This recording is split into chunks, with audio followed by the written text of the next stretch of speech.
ఆదిలాబాద్ జిల్లా ఏజెన్సీలో విష జ్వరాలు వణుకు పుట్టిస్తున్నాయి. ముఖ్యంగా నార్నూర్, జైనూర్, సిర్పూర్ మండలాల్లో విష జ్వరాల తీవ్రత ఎక్కువగా ఉంది. జ్వరంతో ఆసుపత్రులకు వస్తే కేవలం 2 టాబ్లెట్లు మాత్రమే ఇచ్చి వైద్యులు చేతులు దులుపుకుంటున్నారని, పరిస్థితి విషమించాక నానా హడావుడి చేస్తున్నారని రోగులు వాపోతున్నారు.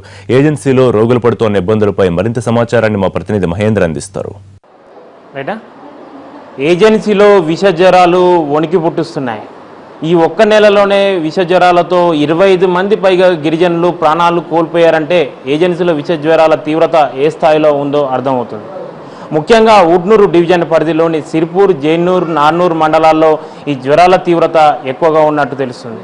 మనం చూసుకోవచ్చు, జైనూర్ ప్రభుత్వ ఆసుపత్రిలో ఉన్న మనం ఒకసారి చూసుకుంటే పేషెంట్లు కూడా విష జ్వరాలతో ఇబ్బంది పడుతూ కూడా హాస్పిటల్లో కూడా అడ్మిట్ అయిన పరిస్థితి మనం ఒకసారి విజువల్స్లో చూసుకోవచ్చు. ఒక్క బెడ్ మీద కూడా పేషెంట్లు పెద్ద సంఖ్యలో వస్తుండడంతో కూడా ఒక్క బెడ్ మీద 2 పైగా పేషెంట్ని పడుకోబెట్టాల్సిన పరిస్థితి ఏర్పడింది. మనం ప్రస్తుతం ఒక గిరిజన మహిళ కూడా ప్రస్తుతం విష జ్వరంతో ఇబ్బంది పడుతున్న పరిస్థితి ప్రస్తుతం ఉంది. వారిని అడిగి తెలుసుకునే ప్రయత్నం చేద్దాం. చెప్పండమ్మా, ఎక్కడి నుంచి వచ్చారు, ఏం చేస్తారు?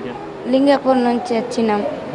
వెనుక నుంచి దంచుతున్నది, ఇవి అన్ని నోస్తున్నా, చక్కెర వస్తున్నా, టెస్ట్ చేయాలి ఇంకా అంతే. రాత్రి ఎన్ని రోజులు అవుతుందమ్మా నువ్వు వచ్చింది? నేను రాత్రి వచ్చిన లింగపూర్ నుంచి 4 రోజులు జ్వరం వచ్చింది అంతే. ఏం చేస్తారు, ట్రీట్మెంట్ ఏం చేస్తారు? మీకు చేసినారు కానీ ఏం మంచిది కాలే.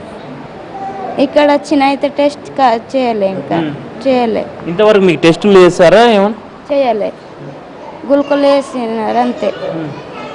మనం చూస్తున్నాం ఈ మహిళ కూడా నిన్న రావడం జరిగింది. జ్వరంతో బాధపడుతూ ఇంతవరకు కూడా కనీసం టెస్టులు చేయని దుస్థితి ఏర్పడిందంటే ఇక్కడ పిఎస్సిలో ఏ మేరకు కూడా వైద్య సదుపాయాలు అందుతున్నాయన్నదే తెలుస్తుంది. ఇక్కడ చాలా ఇంత పెద్ద బిల్డింగ్ ఉన్నది. ఇనాగ్రేషన్ చేసినోడు సుఖ లేడు ఇక్కడ. వాళ్ళే వచ్చే షిఫ్ట్ అయిపోయినారు. ఇంతవరకు ఇనాగ్రేషన్ సుఖ కాలేదు. కాంగ్రెస్ ప్రభుత్వం కట్టిండ్లు, ఇంతవరకు మినిస్టర్ రాలే, ఎవరు రాలే, కట్ చేసినోడు లేడు ఇక్కడ. దీనిలో భాగంగానే కూడా గిరిజనగూడెంలో కూడా పర్యటిస్తున్న సమయంలో కూడా వైద్య ఆరోగ్య శాఖ మంత్రి కూడా నమ్మలేని నిజాలు వెలుగులోకి వస్తున్నాయి. ఒక్కొక్క గూడెంలో కూడా 10 నుంచి 15 మంది పైగా కూడా ఒక్కొక్క ఆదివాసులు కూడా వివిధ జ్వరాలతో ఇబ్బంది పడుతున్న పరిస్థితి ప్రస్తుతం నెలకొంది. ఇప్పటికైనా కేవలం మంత్రులు కేవలం పర్యటన తూతు మంత్రంగా కాకుండా ఏజెన్సీలో కూడా విష జ్వరాలను నిర్మూలించే విధంగా కూడా అన్ని పిఎస్సీలో కూడా మెరుగైన వైద్య సేవలు అందించాలని గిరిజన సంఘాలు డిమాండ్ చేస్తున్న పరిస్థితి ఇది ప్రస్తుతం.